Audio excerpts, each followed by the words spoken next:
He says, it says in the Shulchan Aruch that the reason why we eat would be completely superfluous. As a matter of fact, there is no need for me to rationalize and to tell the people why I like Rabbi Kohen. If one experiences friendship for someone else, so you should not analyze it. You should not try to rationalize or to conceptualize it. You should take it for granted. And I said on another occasion, I have many acquaintances. I know many, many people. However, I am a loner by nature, and I have a very, very few friends. Very few. Friends with whom I could relax and in whom I could confide.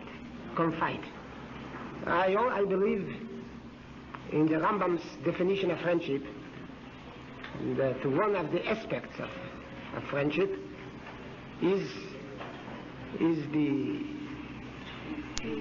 experience of trust and faith in the friend in whom I feel like confiding and whose presence I can unburden myself both in times of sadness as well as in times of triumph.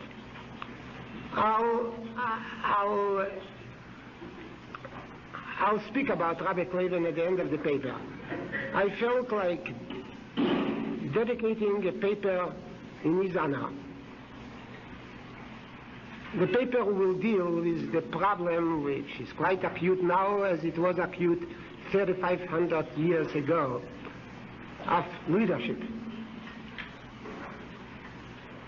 And it will be limited, restricted to the Sedre Bahaalotcha, which is one of the most difficult Sedres in the entire Chumash, in the entire Pentateuch. The Sedre of Bahaalotcha is very puzzling. It is puzzling for two reasons. First, certain events described in the Sidre are incomprehensible. We simply do not know why they happened, the etiology of those events, and what purpose were they pursuing. I'll give you just an example, what I want to explain. We do not understand the story about Miriam's criticism of Moses, her disapproval. It is hard to grasp that Miriam, the devoted and loyal sister, who as a little girl stood alone on the shore of the Nile to watch the floating ark because she had faith and hope as far as her brother is concerned, her little brother, the baby in the ark, while all adults, including mother and father, resigned and abandoned the baby.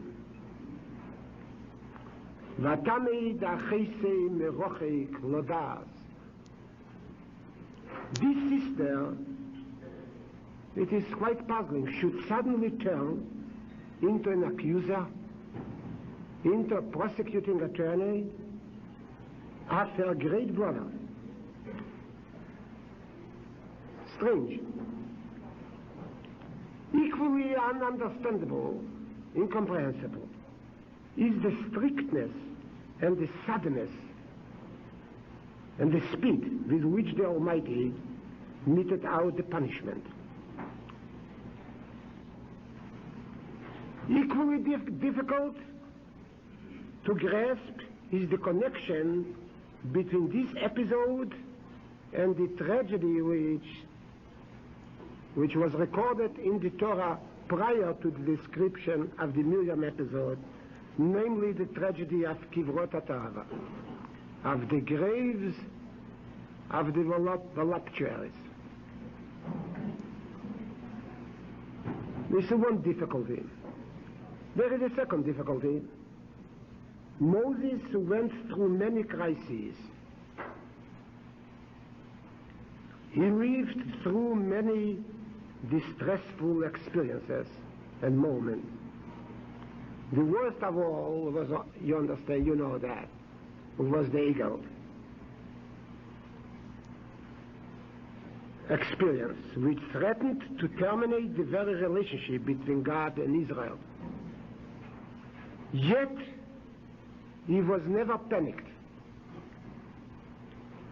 He never did act out of despair, black despair. He never complained.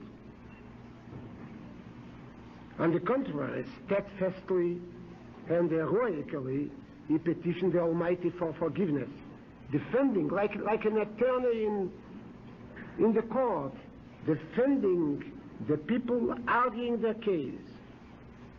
Chazal express themselves by using a metaphor, Vaychal Meishe, and Vaychal in contradistinction to Vayivakesh, in contradistinction to Vayischanen Meishe, emphasizes the element of strength and boldness. There is bold prayer, and there is prayer, humble prayer. Vaychal has the connotation of bold prayer. So Chazal say in a very strange metaphor, but it's a beautiful metaphor. Melamed shetofas Meishe LaKodesh Baruch Hu bibigdei v'yomar lei hineni manichacho im leitechaper avenu egel. Moses seized the corner of the mantle, Kaviyachol, of the Almighty, and said, I will not let you lose unless you forgive the sin of the people.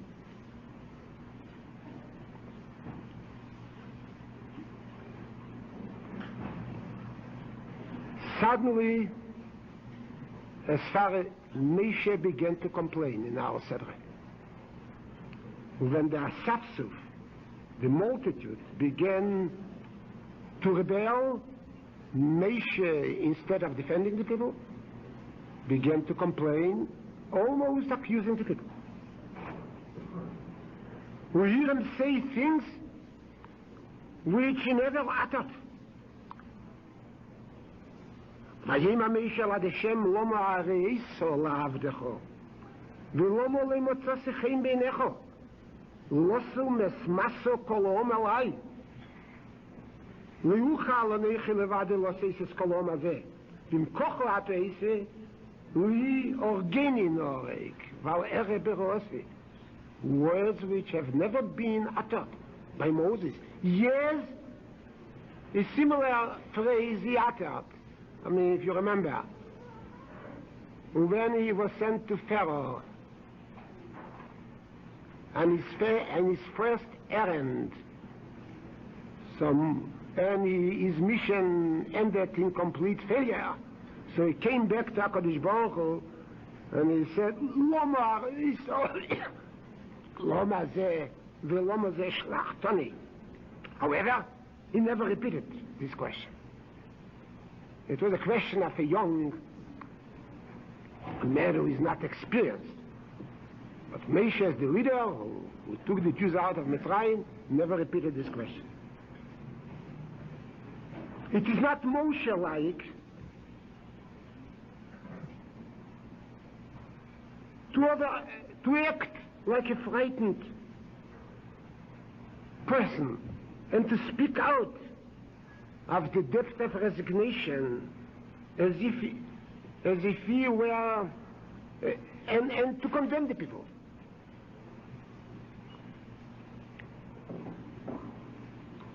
However, this I gave you two examples of events which require interpretation to understand. I mean, we have to study Chumash the way we study Gemara. We have to analyze, conceptualize the Chumash,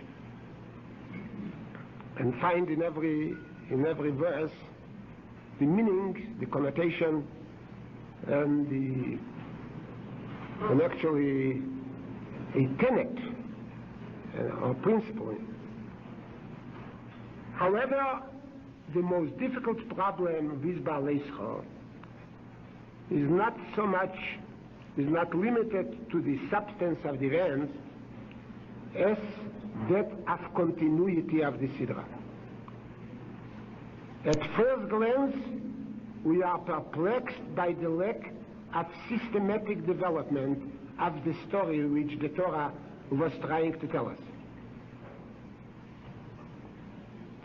The latter was always careful about continuity and wholeness of the narrative. The Torah never tells us half its story. There is always development, transition, complete narration. When the Torah is finished with the story is complete.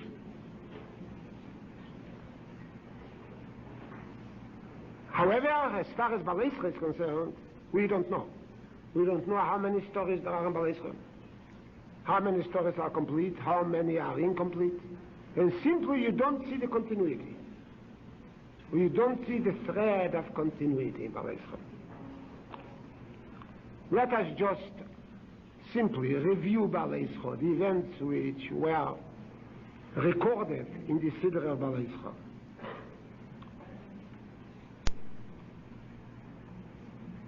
It starts, Behaalotcha commences with what? With the Kiddush Alvim. Behaalotcha two psukim to the Menere, and Chazal were right that the Behaalotcha Seneres actually belongs into Parshas Nosim. That's what Drasha wanted to convey, so indeed, the Sidra Behaalotcha begins with the Kiddush Alvim, when after is some Tnufa. Then the Torah tells us about what follows the Kiddush Alvim, what follows? Pesach. Pesach Sheni. It is Pesach Bashonu HaShenis and Pesach Sheni. I mean, when you say Pesach Sheni, luckily Pesach Sheni refers to the Pesach which is offered in Iyah by the Derech and the Tommy. But here the story is the Pesach Bashonu HaShenis, Bashonu HaShenis.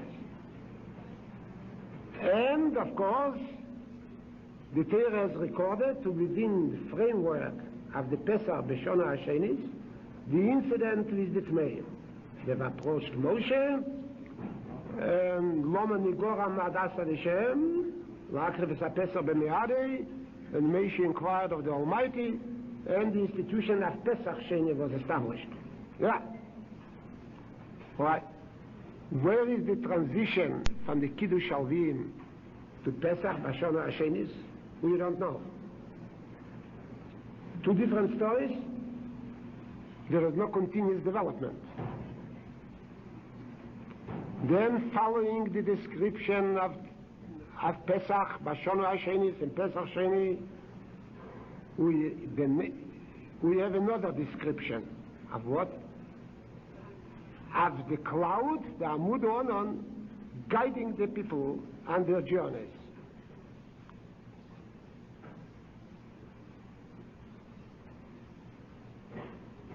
There is no transition from the story about the Pesach to the story about the Amud Onon. And the Torah tells us in detail how the journeys of the Bnei Yisrael are completely dependent upon the position of the Amud Onon.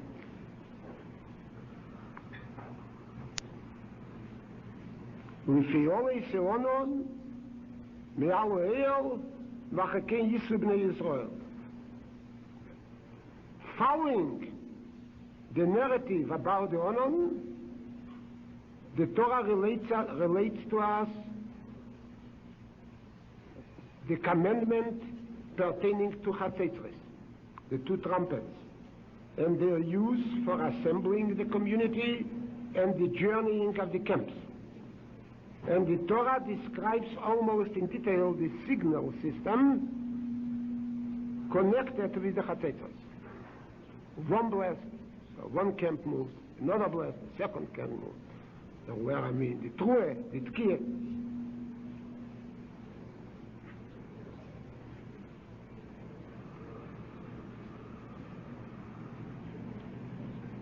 And the conclusion of the section dealing with the crises, what does the Torah do? The Torah resumes the previous theme, the journeying of the Machnes. And again tells us in detail the order in which the camps traveled. Judah at the head, followed by Yisachar, and so forth. Then, after the Torah describes the organization of the Machnes and how they moved from spot to spot, how they traveled, suddenly we hear a very strange conversation, which actually, prima facie is puzzling and enigmatic. A conversation between Moses and his father-in-law.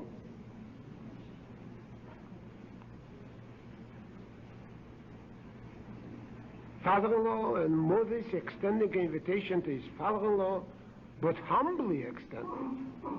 Humbly.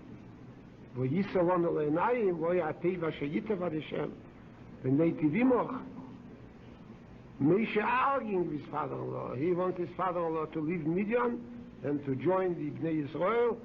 Yisrael is a bit stubborn, Fine. Following the conversation, we suddenly are confronted with a parsha consisting of two psukim, Vayibin Seyar, Vayima Meishe, Uvinuche Yemar, two psukim. At the beginning of the parsha there is an inverted nun. At the end of the parsha there is an inverted nun, in order to emphasize that this parsha is out of context here. Indeed it is out of context. And the question is obvious. What is the question? If it's out of context, so why should the parsha, why did the Torah insert the parsha in a place or into a section which is within which the parsha will always, stand out as out of context? The parsha could have been beautifully inserted, you know where? Where could this parsha be inserted?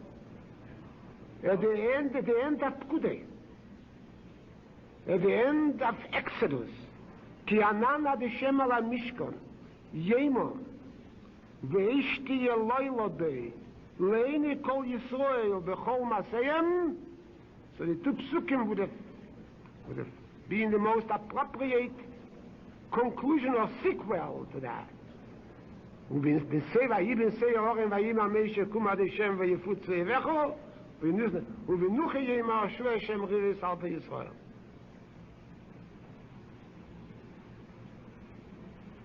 And finally, following the Parshas Vayibin Seyar, the Torah tells us the tragic story, it's a very tragic story, we'll analyze this story, of the Kivrei Sataharo, of the people who desire.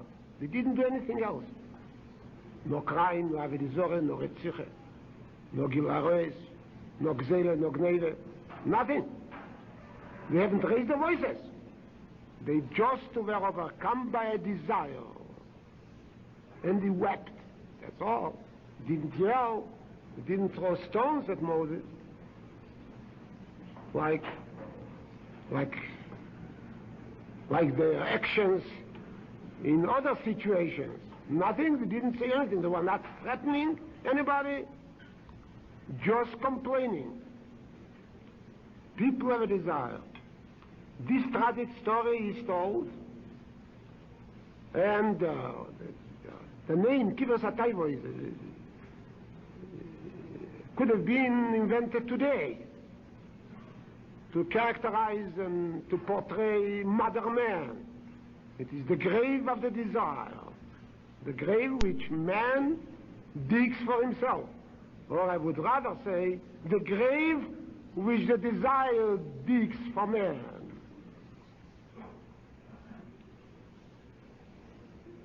the grave of Behaalotcha.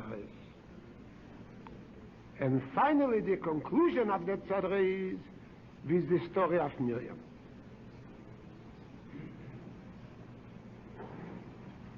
We simply are perplexed. How many stories are in Behaalotcha? One story or several stories or many stories? What do you say? Several. I'm not asking for the number. It would be wrong whatever any number you mention. But I'm asking one or more or many. I mean, if it's one, there must be a transition. If there's no transition, there's no gradual and systematic development of a theme, there is no unity. Whoever writes composition paper, first year of English, knows there must be unity. Unity means when a theme is developed. Prima facie, there is no development of anything, there is no unity. There's no literary unity. There are many stories. But each story per se is half a story, not a complete story.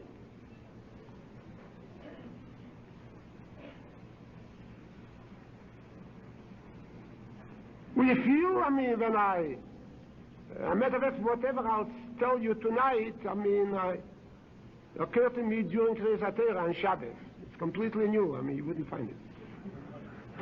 No one plagiarized me yet. I'm just revealing my thoughts to you tonight for the first time. You see, I had a feeling when Rabbi was reading the Torah, as if we were jumping like a bee in a clear, warm summer morning from flower to flower, accumulating the sweet nectar.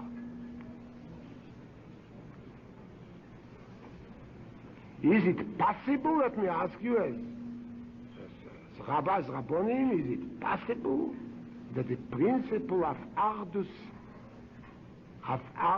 Torah, unity of the Torah, of the themes which the Torah develops, was lost in the Parshas Bahaalotcha? It's an impossibility.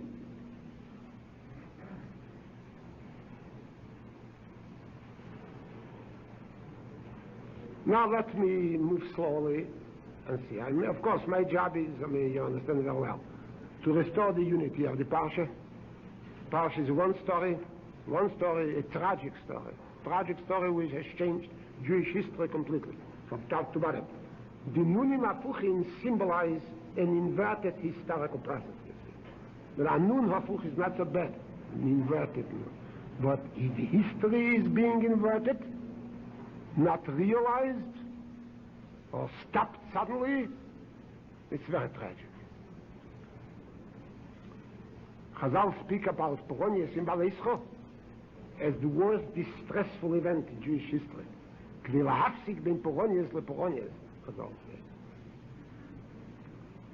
Let us start with Yetzias Mitzrayim. When the Almighty charged Moshe with the assignment of redeeming the Jews, or liberating them from Egypt, he told him the following words. He told him many things, but the Chinuch, Rabbi says, the motto of Yetzias Mitzrayim is the following sentence. V'zelecho eis konechi shlachticho beitziacho esom miMitzrayim tavdu neselikim al or hazeh. And it shall be your sign that it was I who sent you. When you will free the people from Egypt, you shall worship God at this mountain. Difficult sentence, difficult verse. In other words, I'm here plagiarizing a bit Balachinuch, Rabbi. In other words, the Almighty told Moses, the Exodus drama, will culminate in two events. How many, the word Tavdun Eslikim al Or Hazeh, how many events does it encompass, does it embrace? The word tavdunes Elokim al ha'or hazeh. How many events? What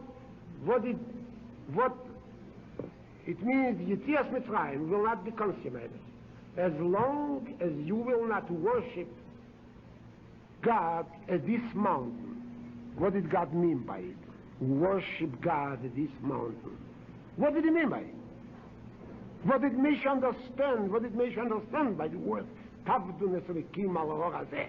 I mean, simply, what does it mean? So the Chinuch says very well. He meant two things. First of all, Matan Torah, the giving of the law. I mean, the Torah, teaches man how to worship God. It's a continuous worship of God. The man who lives al pi Torah, in accordance with the principles and rules of the Torah, he is a steady worshiper of God. Yeah. There is no neutral moment. The worship is a continuous process. However, he meant something else, namely what? The construction of the Mishkan. Certainly, within the purpose of the Mishkan is what? Is the worship. As a matter of fact, the Torah was given at the Mount Sinai, and the Mishkan was constructed when? Immediately after Moses came down from the mount, and immediately the Tzalel started the work of constructing the Mishkan on the day or the following day after Moses, came down from the mountain, assembled the people, and told them that the Mishkan should be constructed.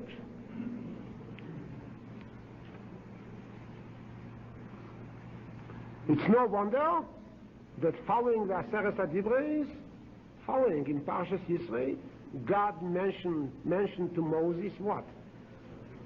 The construction of a Mizbeach, a Mizbach Adomo Taseli.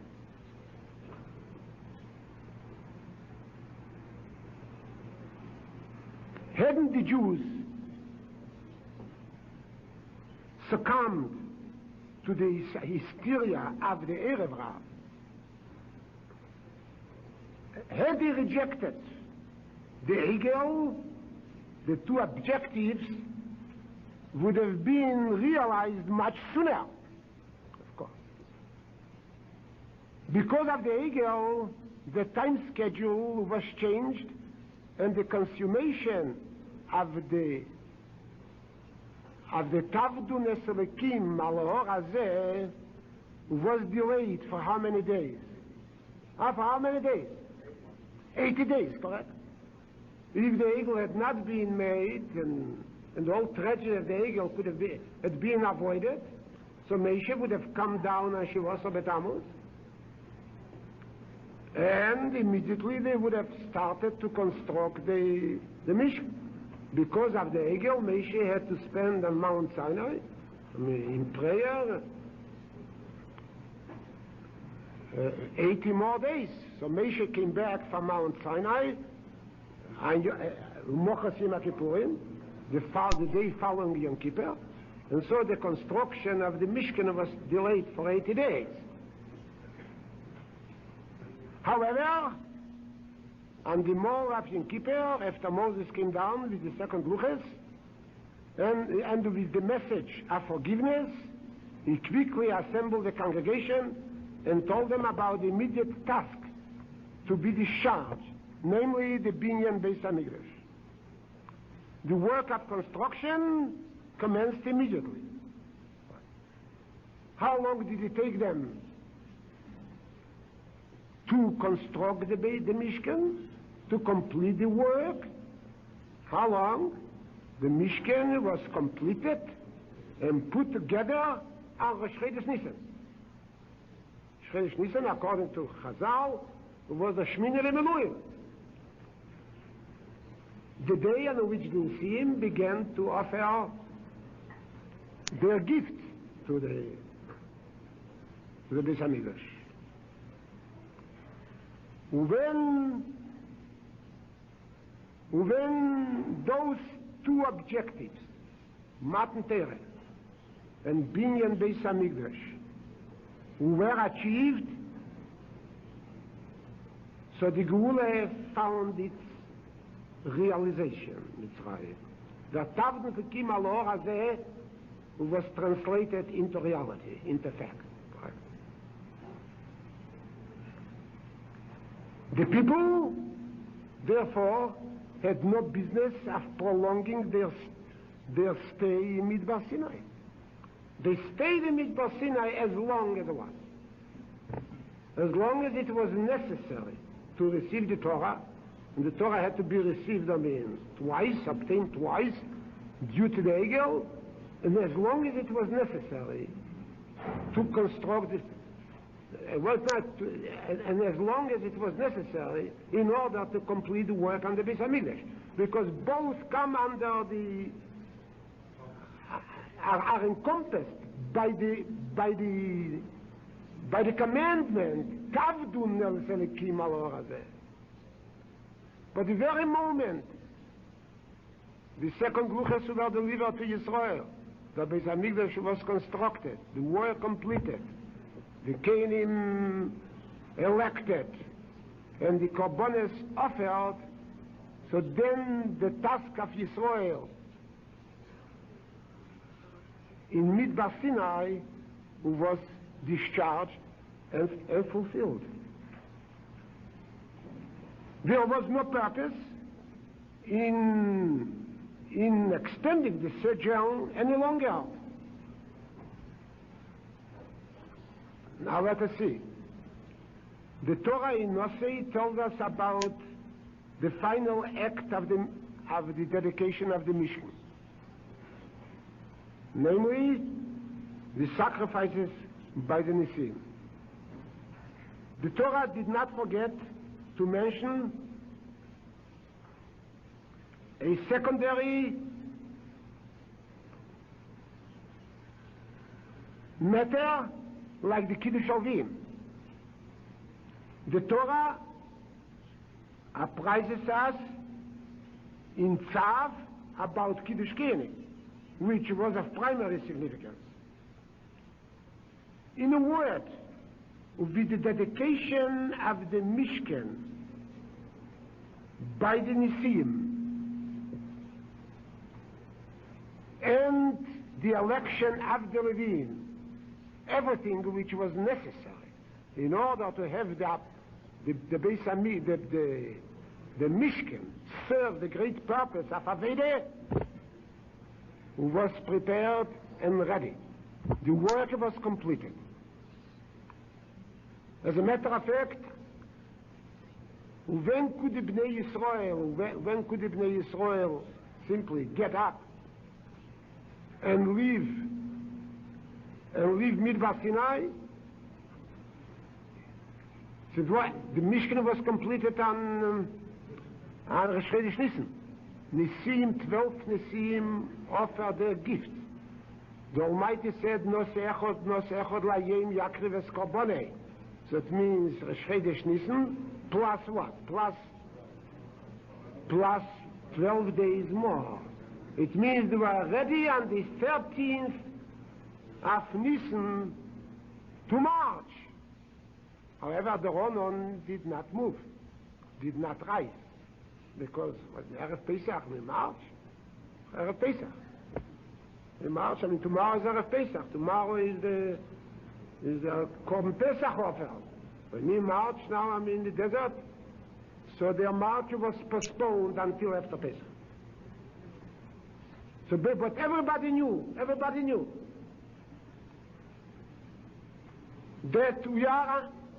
the stay of the Jews in Midbar Sinai, in the Sinai wilderness, came to a close. The job was done, the task discharged, the Beis HaMikdash built, the Torah was given. Now we have to march, to resume our march.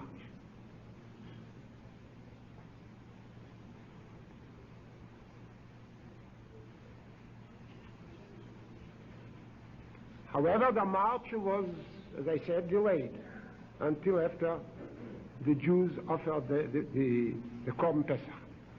The second Pesach, they celebrated in Midbar Sinai.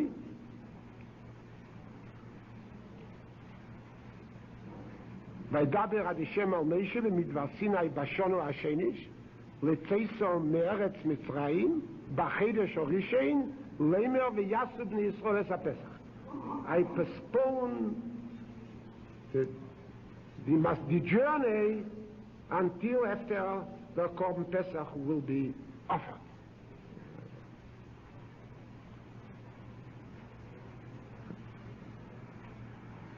So the Torah why did the Torah tell us in Behaalotcha about the Korban Pesach the second year? Because the Korban Pesach was the only handicap, the only obstacle as far as what? As the resumption of the march is concerned. And during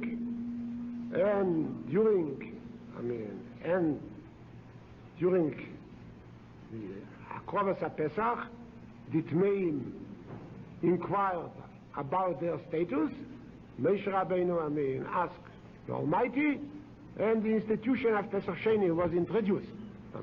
For those who were unable, to offer the Pesach in Rosh Chodesh Nisan.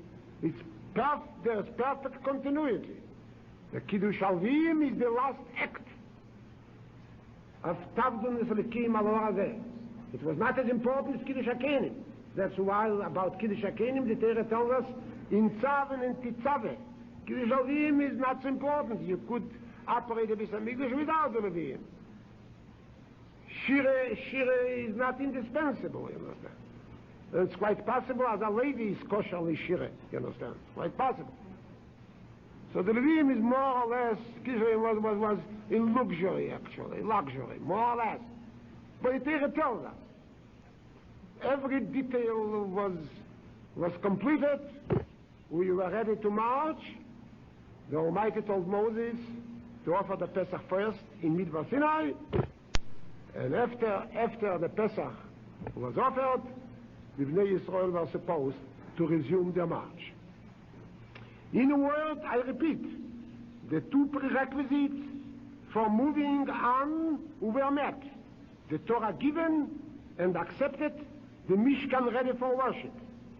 The great march, and I underline it, the great march was supposed to start. The march, where? Where? The old question, Kvovadis. Where? Where? Whither? Where march? The march was one place they had to march. Not back to Mitzrayim. March to Eretz Yisrael. All four freedoms were attained. The Vitzesi, the Tzalti, the Goalti, and with Matan Tere and the Bin HaMikdash, the Volakachti was realized as well. The hour has struck for the fifth freedom, to be realized and translated into a reality, namely the Evesia.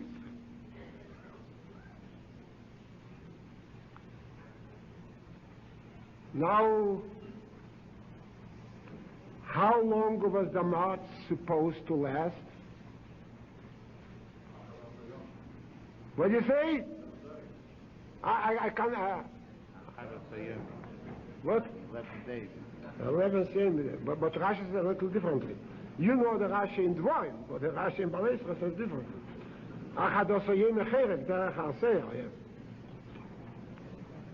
A year? 2 years? No. Just what?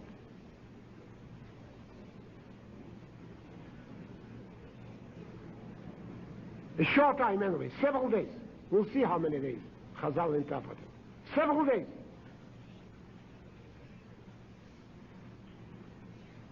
That's why the Torah revealed to us the details of the march. First, who was the guide? who was the leader? If you march toward a certain destination, particularly in the desert, you need a leader. So the answer is, the Torah gives the answer. Who was the leader of that march? Who was the leader? Who was the guide? The Amud Honor. Amud Honor was just, instrument in the hands of the Almighty. The guide was the Almighty. The Torah told us in Bishalach, Hashem Melech Lifnei Yemom, Ba'amud Honor v'Lailo b'Mesei Shlo Achis Ha'Maderech. Now the Torah tells us how the camps were arranged, marching. Which tribes formed the avant-garde, and which tribes formed the rear guard. Me'asif l'chol ha'machnes. The Torah speaks of Tzivesom, of the hosts, of warriors, kol yetzi tzovo. The Torah also relates to us the story of the Shtei Chatzetzris in this context, because it's very important. The story of the signal system. Moshe was the commander, so to say, in chief. He directed and instructed the various camps on their march to the promised land. There was need for communication, and the means of communication were the two silver trumpets, the Chatzetzris from Kesef. And if you read carefully Behaalotcha, Behaalotcha is a long Seder, Behaalotcha is Drasha, Seder. So you feel in the Psukim, Vayisu me'ar ad Hashem derech shleishes yomim, va'arein bris ad Hashem nesei al lifneihem derech shleishes yomim, lo oser lehem menucha. וסוקו בהם ובאחס יסקו וסקתם תרוע ונוסו המחנס אחיינים קדמו וסקתם תרוע שיינס ונוסו המחנס אחיינים קטימונו תרוע יסקו לכל מעשיהם. You feel, what do you feel in that? I felt it. I don't know, perhaps you didn't feel anything, so I can't say. I felt it. When you hear Torah is not only important, it's not only important to explain the Torah intellectual categories, but also in emotional categories.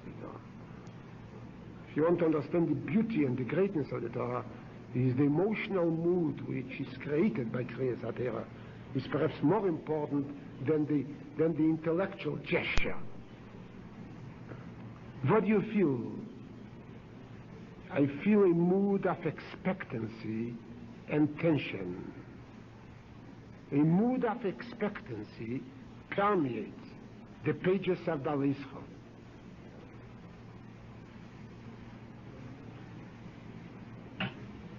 You feel a mood, there is a mood of mobilization and rigid order in the air.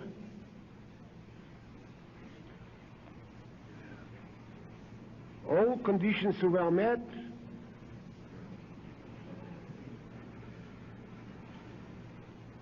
The reward is about to be granted. Finally, the promise to Abraham is about to be fulfilled. The Vivesi will become the fifth freedom. The people are on their final triumphal march.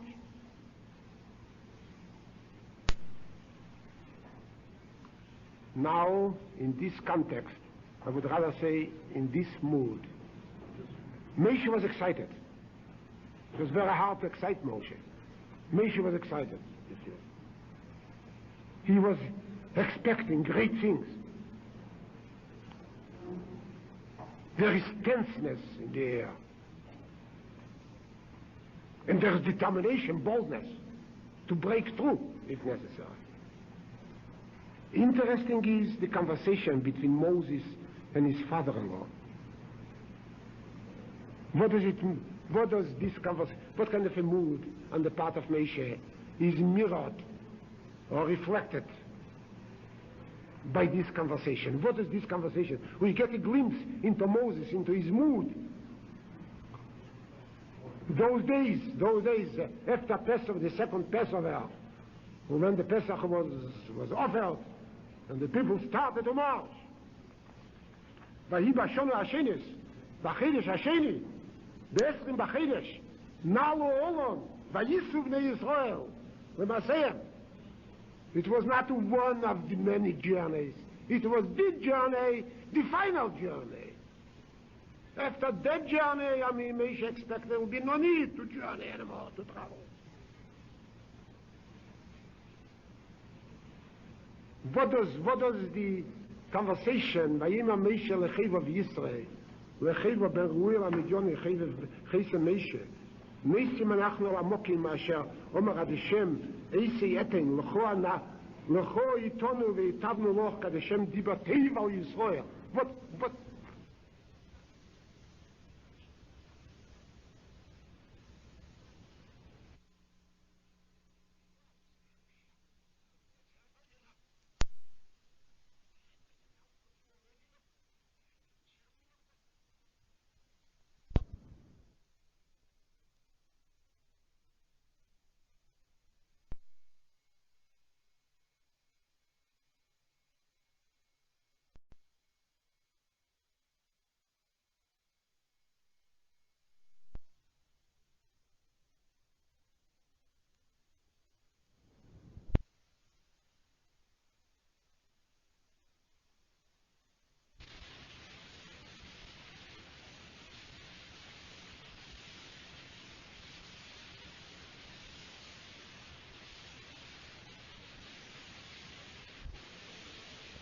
Nosim Anachnu Amokim Asher Omer Ad Hashem Eisei Eten Lecho Yitonu V'Yitavnu Loch Kad Hashem Dibatev Al Yisrael.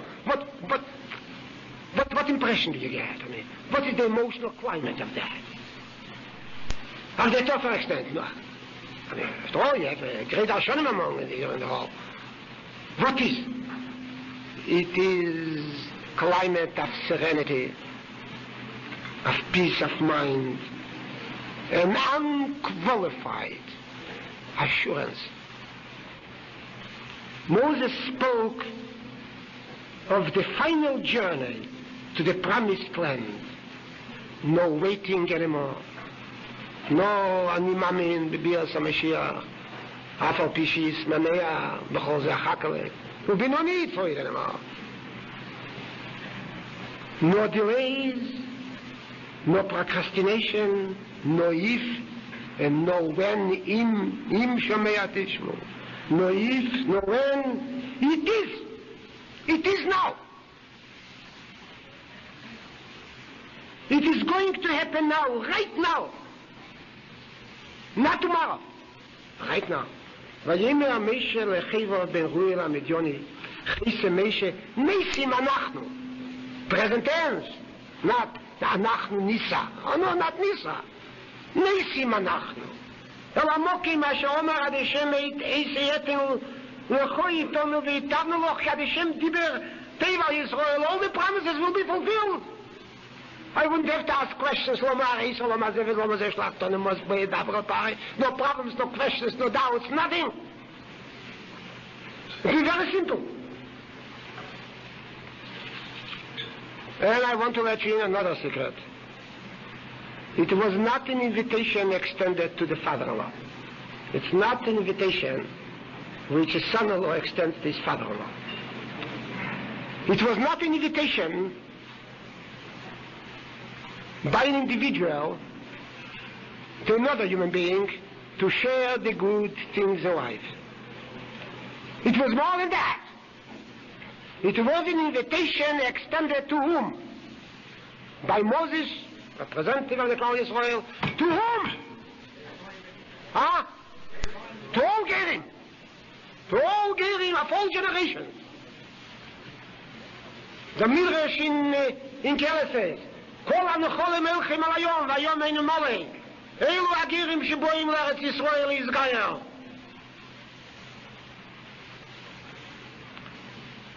It was extended to all Gerim, to the entire non-Jewish world. Join us. To come to join us in the promised land, provided, of course, there is a one condition. We have one condition. Correct.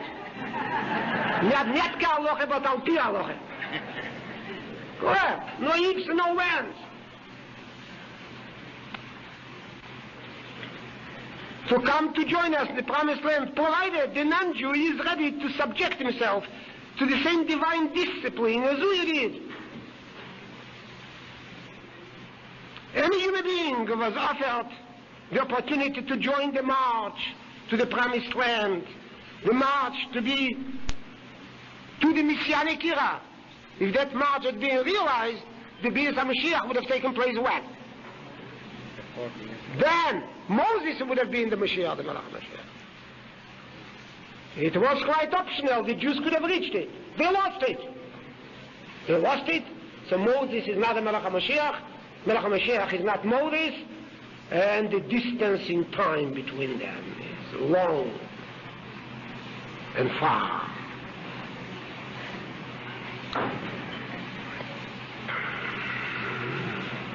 Oh, of course, the Torah, I always say, the Torah was given to us, certainly.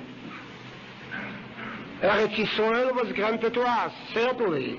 However, we were told to pass on God's word to mankind as such. We know we all remember the famous verse. We say in Shefris Rosh Hashanah, Kol yeshech ne'eretz v'yesh v'sevel, Kol shech ne'eretz v'yesh v'sevel, kin seinei sorim tiru v'cheskei ha-shefer tishmor. Yahol weiter. All the dwellers on this globe. Nosim Anachnu el amokim, asher omar ad Hashem, eisei etin, lechoi tonu ve'itavnu loch. What does Moshe think? That Yisrael Dagoy is dependent upon us.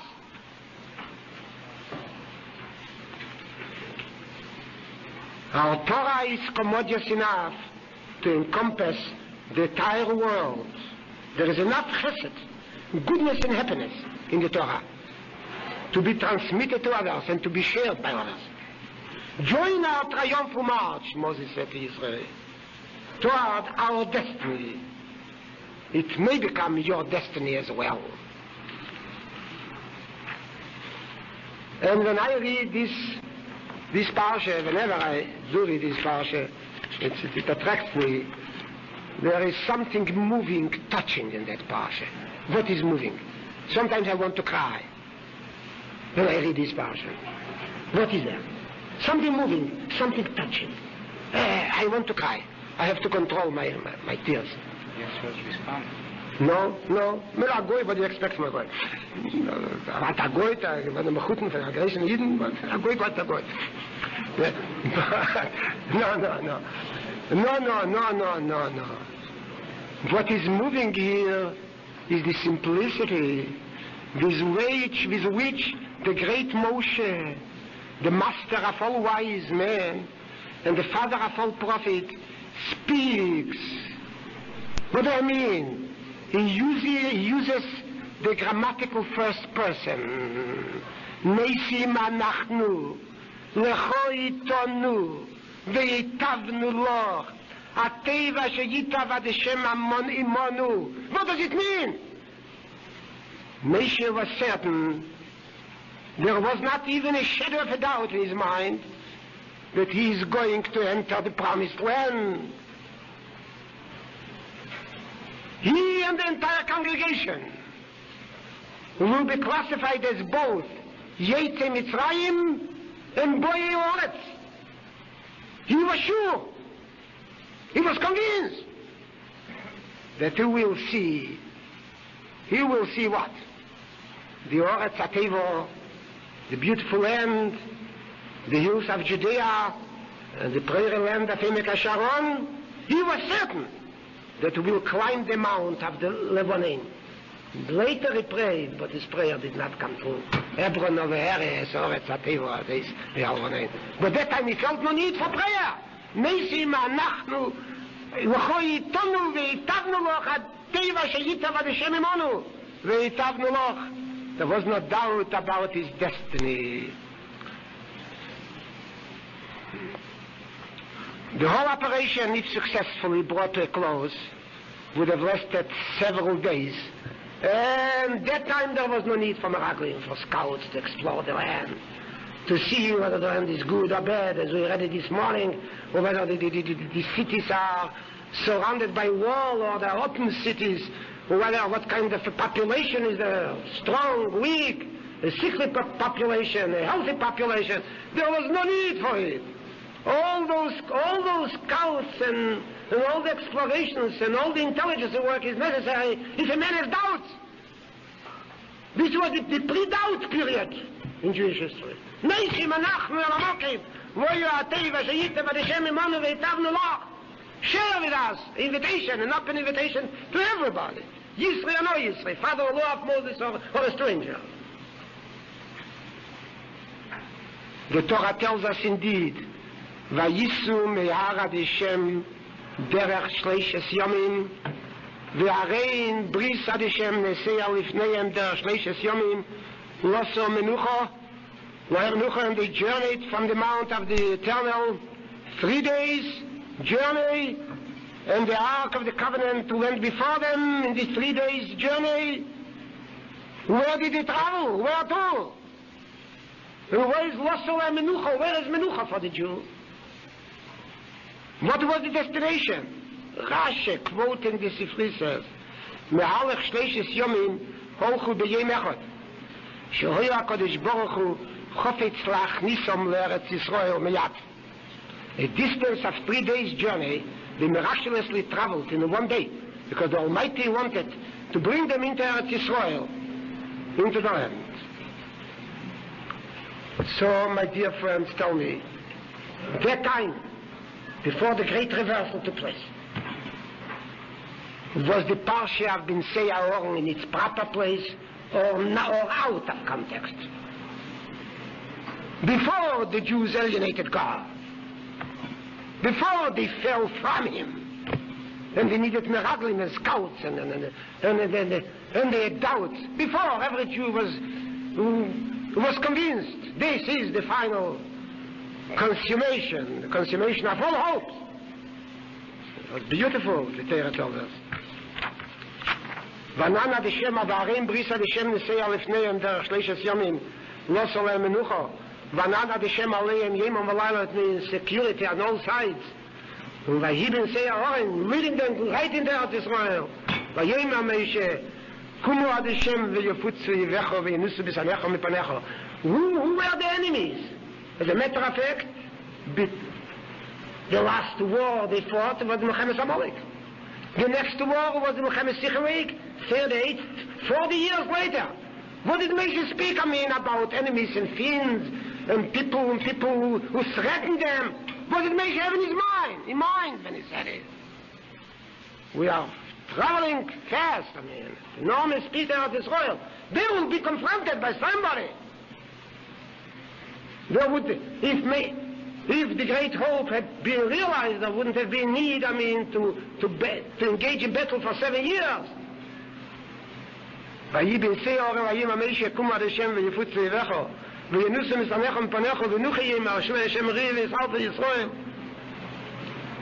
was not in its place. It was right,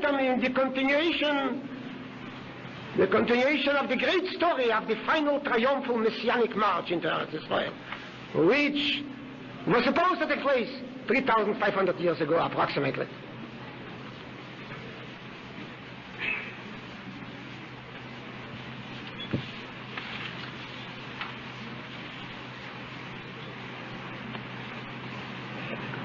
It was certainly been Kemo, and there was no need for an inverted noon at the beginning and for an inverted noon at the end. It would have been the climax or the apex of the whole story. Had this come true, nothing had happened. The whole Jewish history would have taken a different turn. According to our tradition, Chazal said it many times, had Moshe entered Eretz Yisrael, the latter would have never been snatched away from us, taken away from us. Why? Because then Moses would have been crowned as the Melech HaMashiach. The Messianic era would have been commenced with the conquest with the conquest of the land by Moses. Moshe believed with a great passion and love that the final march of redemption has begun. It's only a question of days. Suddenly something happened. Something happened. Neither Moses, nor the Almighty, nor anybody else expected, neither Moses nor anybody else expected the event to happen, to transpire. What happened? I asked you before, what happened actually? About the eagle, you know what happened. About the miracle, you know what happened. About the prayer in Midian 40 years later, you know what happened. What happened here? What happened? Nothing in particular. If you want, you can dismiss it. That's nothing. And the mob, or the crowd, the multitude that was among them fell a lusting, or felt a lust. That's all. Had a desire. And the children of Israel also wept again and said, who shall give us flesh to eat?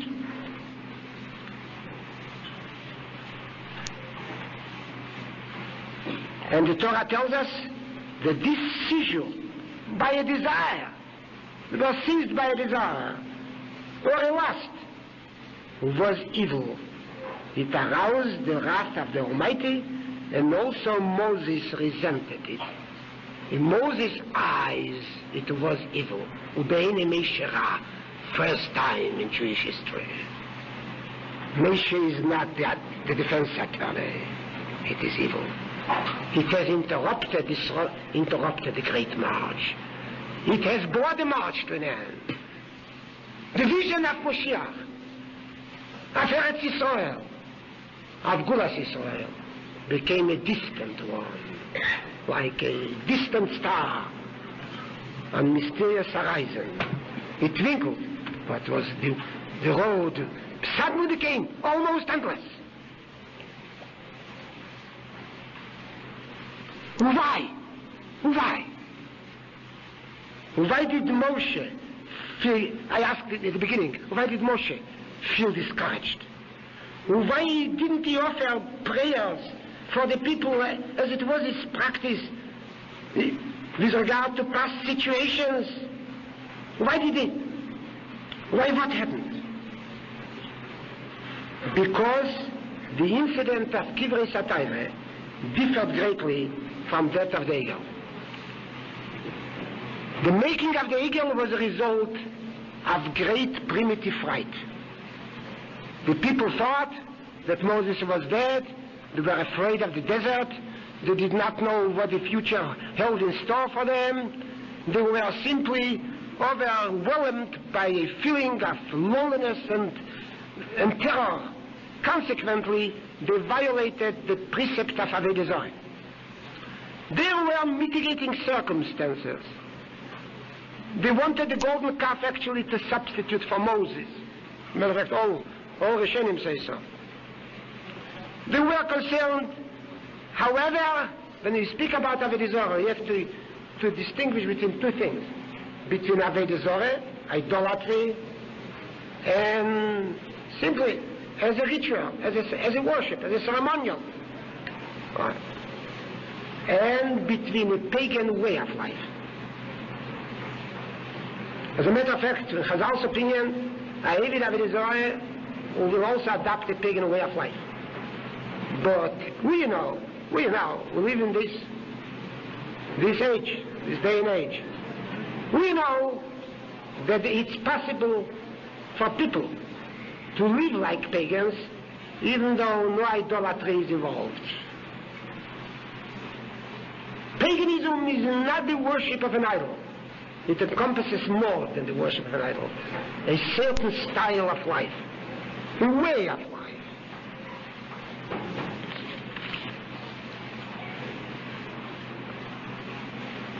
What is the pagan way of life in contradistinction to the Torah way of life? The pagan cries for variety, for boundlessness, boundlessness, for unlimited lust, an insatiable desire, the demonic dream of total conquest, of drinking the cup pleasure to its dregs, it actually attracts the pagan. The pagan way of life is the very antithesis of Yehadus. The latter demands limitedness of enjoyment and the ability to step backwards, if necessary, the ability to withdraw, to retreat. That the unlimited desire, or what is called hedonei, what the Greeks called hedonei, is the worst form, is actually the worst desire in man. The man reaches out for the unreachable.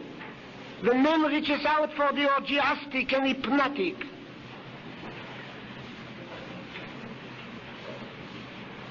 Then they don't violate the Isser of Avodah Zorah, but they adopt the pagan way of life. And the Torah hated the pagan way of life more than it did hate the idol. Because an idol cannot exist for a long time, cannot last. Finally, intelligent person realizes that it's just to view the metal. It has no life, I mean. The Avodah Zorah per se is short-lived. However, a pagan way of life has a tremendous attraction for people. The Torah describes so beautifully the way in which the pagan gathers, accumulates property, gathers the sloth, the quails. How he gathers property, means of gratification, of his hungry senses. Vayokomom kol hayom v'chol halayla, the Torah describes it. V'chol yom hamochros, vayasvu es haslov, amami dosa basoro chamorim, vayishtucho lachem sheteach b'svivei samachne. They were mad with desire. There was no controlling, limiting element in their desire for vastness. The imagination, the imagination actually excited them, and the goods of sense were surrounded with a nimbus which was irresistible. The more the better. And you start gathering new goods even before you completed the gathering of the other goods. The pagan is impatient and insatiable. That's what the Torah describes in Kivas Ataro.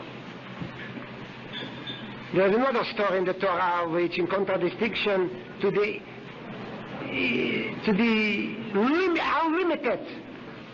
unlimited desire of the pagan, the Torah describes the Jewish way of life.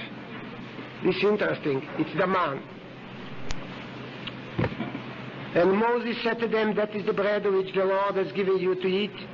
Gather as much of it as each of you requires to eat, and no matter a person for as many as you as there are.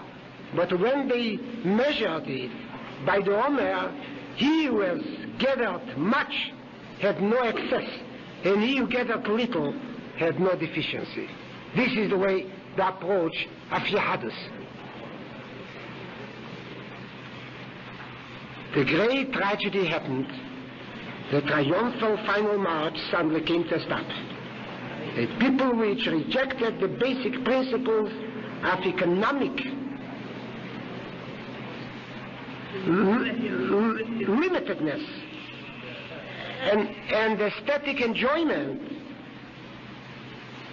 the people are not worthy of entering the land.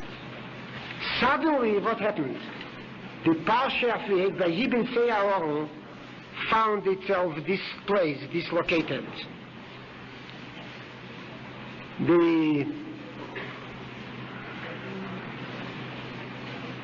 The march to that land, the distance to that land suddenly became very long, Of course, there was no edict yet concerning the 40 years, the time the people will have to spend in the desert. But Moses felt intuitively that the great march came to an end. Hopes he had will be unfulfilled, and visions he had will not be realized, and his prayers will be rejected. He knew that. I'll tell you frankly, I don't have to say Moses. Moses was the master of the prophecy. Even God didn't reveal it to him. I remember of my own experience. I remember during the illness of my wife. She was sick for 4 years. And of course I believed, even though I'm a realist, and it's very hard to fool me. Not even doctors can fool me. But I realized I was convinced that somehow she'll manage to get out of it.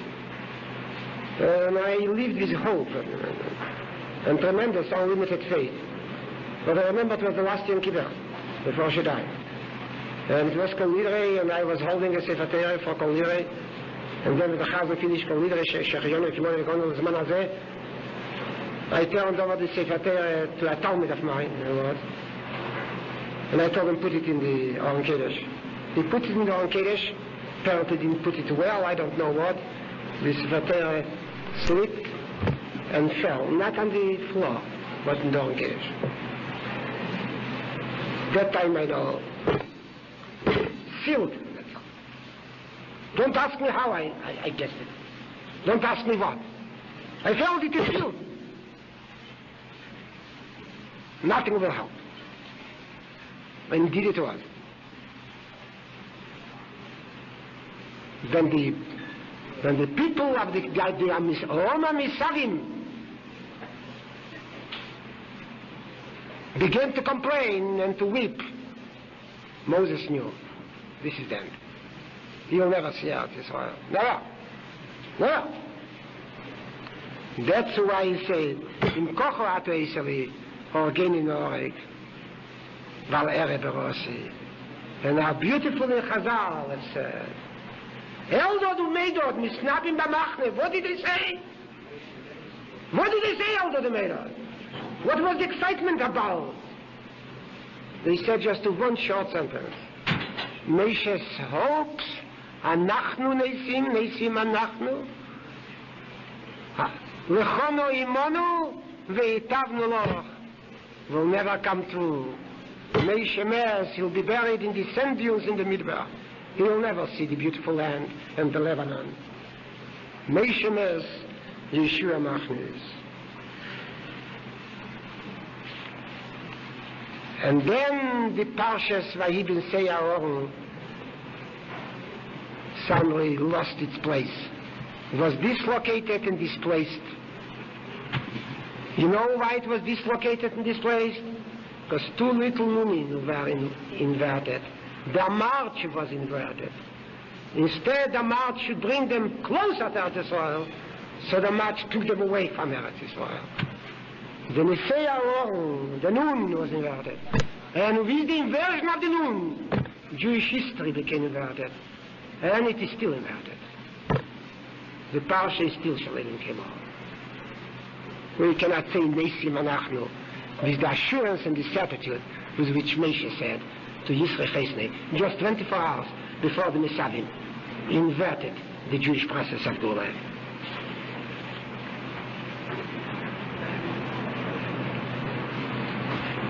I believe now the continuity of the Seder Yisrael. I didn't just explain the problem of Miriam. I'm going to explain about it. It wouldn't take long. But you see the good. The Torah described the Bin HaMikdash. The Torah describes the Tzias Mitzrayim, not the Torah in Yisrael, then the Bin HaMikdash in Truma. Suddenly something happened which interrupted the continuity, the regel. The construction was delayed for a certain number of days. Finally the Bin HaMikdash was ready. Parshas Vayikro is devoted completely to the Aveda, to Tavdus Lakim, Al-Horazeh. Then in Bamidbar, the Torah still tells us about the last act, the act of dedication by the Nisim, and now the lighting of the candles, and the Kiddush Alvim. So Tavdus Lakim Al-Horazeh was attained, the two objectives were reached. Now the march began. The Torah tells us how the Jews were marching on the final triumphal march, on the final triumphal journey to Eretz Israel. the Amud covered them, protected them, shielded them. He was in front, and was also the rear guard, protecting them in the back. And then how Moshe communicated with the Machnes, Chatzotza Shel Kesef, and then Moshe's conversation with Israel. He had out Israel already within his reach. He extended the generous invitation to mankind to share in our Gula, in our redemption, and everything was ready. I even say a line that it had to take just a few more days. The last few days something happened. Disaster struck. And that disaster has inverted Jewish history, and that disaster has dislocated the Parsha in the Seoran. And that disaster consisted in inverting the march. Instead of marching toward Israel, they began to march away from Eretz Israel. What did Moshe discover? Something else. Moses realized something else. He knew pretty well that he was chosen as the teacher of the Klal Yisrael. HaKadosh Baruch Hu did not elect him as a diplomat, negotiator, but as the teacher or the Rabbi of the people, as their spiritual and moral leader. God himself told it to him when Moses asked me on Echekele Chapare, he said, Tavdun es lekim al orazeh. Basically, Moshe, had I been looking for a negotiator, I wouldn't have selected you. But I'm not looking for a negotiator. I can do meloche of negotiating myself. I need a teacher for my people. As a teacher, you yourself will agree that you are the best one. You are the teacher par excellence. And that's why I selected you. And that is the reason, that I selected thee, not somebody else. As negotiator, there were many people in Israel who did qualify to assume that responsibility. Because the purpose of Yetzias Mitzrayim is not political freedom, but the conversion of a slave society into a Mamlechas Kingdom Kodesh. And for that you are wonderful. Moshe knew about it. However, he did not expect, Moshe, until the Misadim, that he will assume the role not only of a teacher, that he was ready to do since Mitzrayim, but of whom? What did he discover? Of a nursing mother or father. Amen. What is Amen? Amen is not a Rav, not. Amen is a nursing father or a nursing mother. Of course, a nursing mother teaches a baby. Perhaps the mother is the best teacher and the most important teacher in the life of a baby. But she does something else, namely, the Rebbe teaches the Talmidim. The Amen, the nursing mother, does, in addition to teaching, does something else, namely what? She carries the baby in her bosom or in her arms. Kasher yiso Amen es hayenik bechekei. What does it mean? He carries the baby in his bosom and in his arms, or in her bosom, in her arms. Usually father doesn't do it, mother does it. Father has no patience for that. The mother does it. What does it mean she carries it? Actually, it is true literally, if you interpret it, but it means more than the literal. It has more meaning than the literal, than the word literally contains. What does it mean? The teacher does teach his disciple, but the disciple does not become a part of him, very seldom. Then the mother teaches the baby, so the baby becomes a part of her. The mother basically, when she rears and brings up the baby, or when she nurses the baby, has one calling, one purpose, to protect the baby. The Amen or the mother basically do not belong to themselves.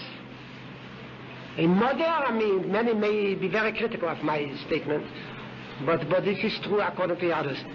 The mother has no life of her own. She belongs to the infant. At least as long as the infant is small, helpless, and exposed to danger or to the environment. to a hostile environment. She belongs to the infant. Moshe discovered now that teaching is not enough for a man in Israel. It's not enough. The teacher, no matter how devoted, has a life of his own. That his job is nursing, carrying the baby in his arms, watching every step, guessing the baby's needs. A baby cannot say what she wants. You have to guess. Feeling pain when the baby cries, and being happy when the baby is cheerful. Teaching or instructing are good performances, but it's not everything. Moses, who reconciled with his role as a teacher and leader of adults, began to doubt his ability to play the role of an amen or a mother nurse. Did I conceive all this? Listen to his word. Did I conceive all these people?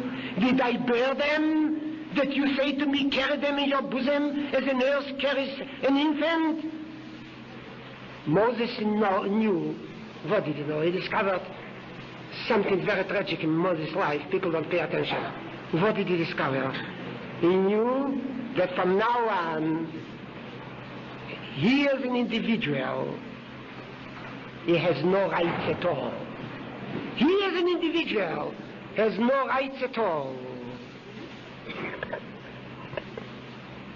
He has no right. He has no right to rejoice whenever God will be good to him or to his children as a private person. He is not entitled to enjoy life as an individual, to be happy in an ordinary way like any other human being, because his children will never belong to Moshe. He lost his family. He became the mother or the nurse of the Klal Yisrael. No family of his own. And that's what Chazal say. Piresh mino isho. He separated himself from the wife. It's not a question of the wife only. It's a question of the wife and children. He had two lovely boys. He had a sister. He had a brother. He knew he cannot share his joy with them. They cannot share their joy with him. He is the Favim Shel Yisrael. He is the father of the Klal Yisrael. And that is what he says. Kasher Yisro Amen, the role of Kasher Yisro Amen, who was imposed upon him during the Mycenaean rebellion. He separated himself. He withdrew not only from his maid, Tziperet, but also from his children.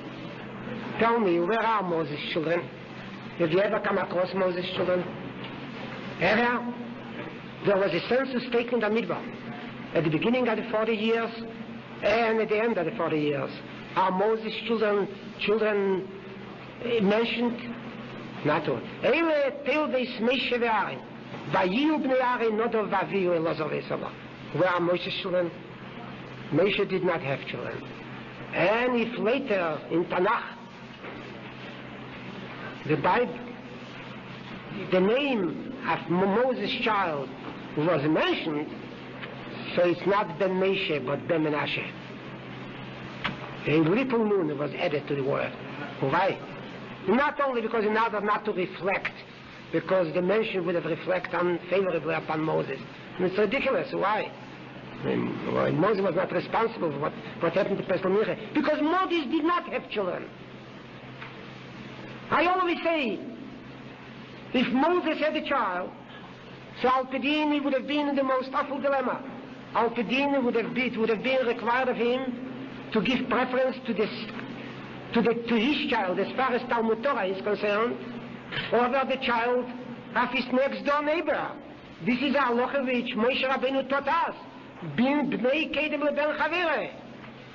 On the other hand, Moshe had no right to give any preference or to give an additional second to his son, because he is the father of every Jew, of every child within the Jewish community. So Moshe lost his children. He became the Raymond, the nursing mother of the Klal Yisrael. And that is exactly what the Kodesh Baruch Hu told him, Shasmatan Torah. Leich emer lohem, shuvu lochem, leolechem, ve'atopei amedemari. You say to them, return into your tent and lead a private life. But you stay here. Moshe realized it during the incident of the Messianian. And that is what Miriam, the true loyal sister, resented. Does prophecy require of man alienation of his family? Does prophecy that God require of the prophet he should forget his sister and his brother, his children, his wife, and dedicate himself only to the people? And we live a beautiful life with our husbands and children and relatives. And he doesn't interfere with our devotion to the people. And that's exactly what God resented and told him. There is a difference between you and Moses. Yes, you as the ordinary prophet does not have to sacrifice his private interests, his selfish concerns, his family, his father, mother, children, brother, sister. He can be a prophet and communicate with God. At the same time be a devoted father, a loving brother, and a helpful head of the family, but not late Cain of the motion. He is consecrated fully and wholly to me. And that's how the Parsha of Bahaalotcha concludes its long story. It's a one story of a great march which could have led us into the Messianic era, who was interrupted by some multitude which was permissive, hedonic seekers. Isn't that true about Israel now in many regards? Isn't there the Amisavim? You know my attitude toward Israel. But the truth of it cannot be altered. Isn't there a group of Misavim? Isn't there the group Becheom leMishpechesov? Chazal say, what is Becheom leMishpechesov? Aliski Arayis. What do they want from us? What do we say about Gerus? Just Mila and Tvila, that's all what we require of the Ger. No! Isn't it the experience of the Misavim now? We re-experience what? The same episode of the Misavim? And that makes our job harder. We don't resent people, but we should be not only teachers, but amen as well, a nursing man. And Jewish Torah leadership reflects the role of the amen, of the nursing mother. I've said quite often that the covenantal community is a teaching community, basically. However, the teacher is not a stranger, either a father or a mother, who not only instructs, but loves and cares, who gives him or herself, himself or herself to the child. Basically, it is a children's community with the mother teacher in the center. Rabbinic leadership must adapt the motto, Kasha Yisrael Menesayenet. Moshe did not say, if this is the case, let us excommunicate him. He didn't say. Let us expel them from the Klal Yisrael. Or let us forget about them. Let us turn into a sect. Let us turn into a group. He didn't say that.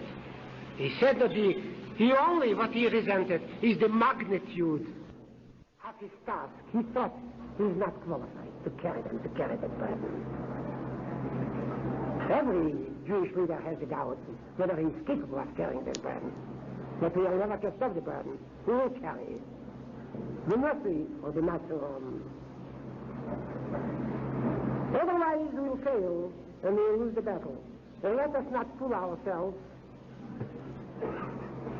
Our battle, even in America, I'm not speaking of Israel, battle for traditional Judaism, has not been won as yet, very far from it. With all our victories in the field of the day school, with all the miracles Hasidus performed, with all the good things the youth movement or youth conference achieved, with all the Melave Malkes, and dances and Simchas Torah, and Rabbi Soloveitchik lectures Friday, Saturday night in Boston, and in Yeshiva Sunday morning, is taking into consideration everything and everybody. We are a me'at mikol ha'amim. And don't stone me if I tell you, I doubt whether it's truly, strictly Orthodox traditional community transcends the number of 10,000 in the whole of the United States. 10,000. But I mean not people who come to temple. People who Shem Shabbos feel chassid. All right, so I'll give in 20,000. But we are a ma'at mikol ha'amim. Ma'at mikol ha'amim. A very small group. And let us not forget that I told you before that we deal with miscellaneous, with a permissive, hedonei-minded society. We demand of us that we give up our total commitment. Let me now say a few words about Rabbi Pagan. I haven't forgotten him.